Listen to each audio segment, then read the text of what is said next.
ராஜமாதாவாகிய ஜோதாவை பிரிந்து ஜலாலுக்கு 2 மாதங்கள் ஆகிவிட்டன. அந்த சூழ்நிலையில் ஒரு நொடி கூட அவர் ஜோதாவை பற்றி நினைக்காமல் இல்லை.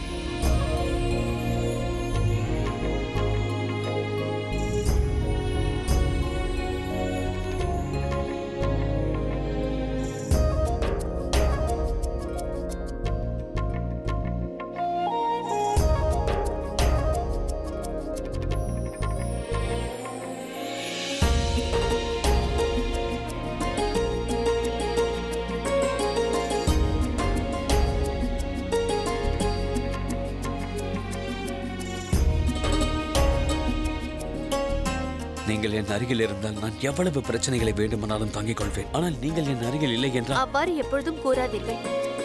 நான் எப்பொழுதும் உங்களோடு இருப்பேன்.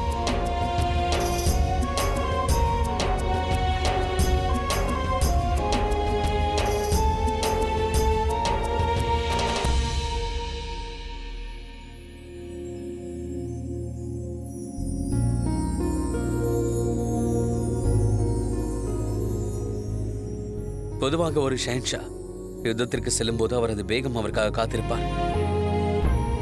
ஆனால் இம்முறை நான் உங்களுக்காக காத்திருப்பேன் ஜோதா பேகம்.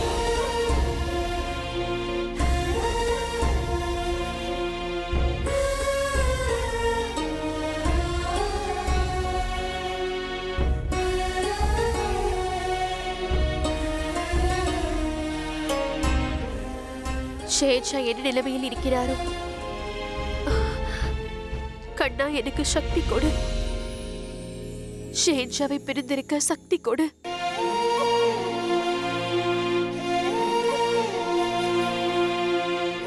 வந்துவிட்டீர்களா ஜோதா பேகம்?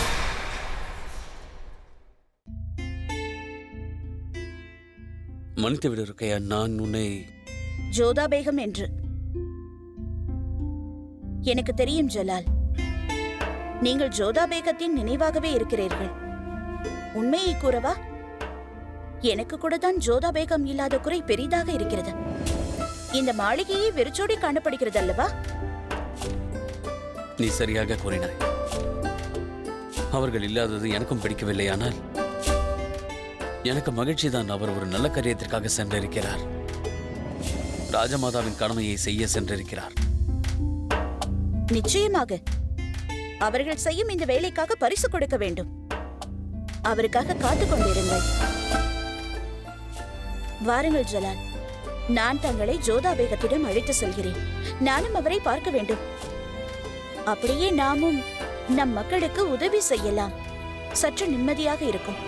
மறுத்துவிடாதீர்கள் ஜலால். நான் நிச்சயமாக மறுக்க மாட்டேன் ருக்கையா. ஆனால் நாம் எப்படி அங்கு செல்வது?